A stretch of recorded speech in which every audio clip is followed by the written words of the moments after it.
ہے اور معاذمن ہو وہ شیطان ہے اور دشمن ہے۔ اعوذ باللہ من الشیطان الرجیم۔ آز یعوذ سے تعویذ بھی ہے، عوذ یعوذ تعویذ باب تفعیل۔ تعویذ دینی کلمات کے ساتھ، جیسے دینی کلمات پڑھ لینا سنت طریقہ ہے، فوائد ہے، اس طرح لکھ کے رکھنا یا ڈالنا یہ بھی جائز ہے۔ صحابہ کہتے ہیں معوذتین جب نازل ہوئی، جو بچے پڑھ سکتے تھے ہم پڑھا لیتے تھے، اور جو نہیں پڑھ سکتے کننا نکتبھا فی سکۃ ونجعلھا فی اعناقہم، ہم کاغذ پہ لکھ کے ان کے گلے میں لٹکا دیتے تھے۔ کتاب الاذکار والدعوات میں امام نووی نے لکھا ہے بلا جب آتی ہے تو سینے پر آتی ہے، سینے میں دل ہے، اس کو فیل کرنے کے لیے تو بزرگان دین اس لیے کہتے ہیں کہ کپڑے میں یا داغے میں ڈال کر سینے پہ لٹکا لیں تاکہ ان کلمات کی برکت سے حفاظت ہو۔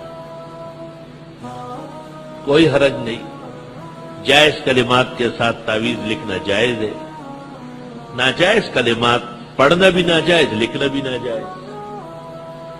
ڈاکٹر مسعود عثمانی وغیرہ کا مطلقاً تعویذ سے انکار کرنا جہل اور بے دینی ہے۔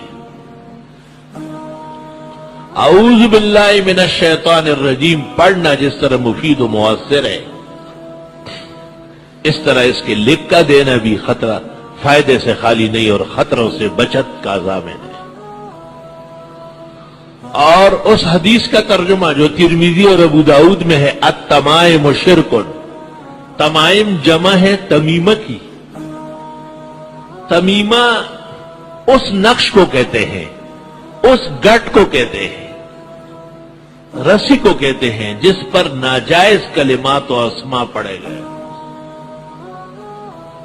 ناجائز کلمات و اسما جیسے بوت ہوت لوت پوت، یہ سب کلمات پڑھتے، کائل بائل ڈائل بائل جائل شائل، یہ سب جو ہے نا جادوگروں نے نکالے۔ علی القاری نے مرقات شرح المشکات میں لکھا ہے کہ مبہم کلمات کے تعویذ اور دم حرام ناجائز۔ ترمذی شریف میں ہے ایک صحابی نے پیغمبر کی خدمت میں عرض کیا کہ میرے پاس کچھ کلمات ہیں اور میں اداوی بہل مجانینا، میں دیوانوں کو اور کتے کے ڈسے ہوئے کو دم کرتا ہوں اور وہ ٹھیک ہو جاتا ہے۔ آپ نے کہا اعدہ علیہ، سنا دیجئے۔ جب انہوں نے کلمات سنائے فاسقطھا بعضھا وابقى له بعضھا، کچھ کلمات آپ نے کہا یہ نہ پڑھا کرو، جیسے درود تاج میں دافع البلاء والوباء والقحط والالم نور من نور اللہ، یہ نہ پڑھو، شرکی الفاظ۔ درود تاج نام اس کو رکھا ہے درود تاج، اور منسوب کیا ہے پیرانی پیر کی طرف۔ اب پیرانی پیر جیسے موحد جماعت تو صلحاء میں کوئی دیکھا نہیں ہے، وضع در وضع، کذب در کذب۔ درود تاج جیسے کروڑوں ہو جائے، درود ابراہیمی کا مقابلہ کر سکتے ہیں جو محمد عربی نے وحی سے بیان کیا اور نماز کا حصہ ہے؟ تمہیں درود تاج پڑھتے ہوئے شرم نہیں آتی درود ابراہیمی کی عظمت سے؟ اپنے پیغمبر کی صداقت اور آفاقیت سے حیا نہیں آتی؟ تو اگر پڑھنا ہی ہے تو دافع البلاء والوباء والقحط والالم اور نور من نور اللہ، یہ شرکی الفاظ ہے۔ اسقطھا بعضھا، حضرت نے اس شخص کے کچھ کلمات کو روک لیا کہ یہ نہ پڑھو۔ اس نے کہا حضرت تھوڑے سے رہ گئے، اثر کرے گا؟ آپ نے کہا انفع، اب اثر تیز ہو جائے گا۔ شرکیہ کلمات میں ضر ہے، خیر نہیں ہے، اور خیر کے کلمات خیر ہی خیر ہے، اس میں کوئی مضرت نہیں۔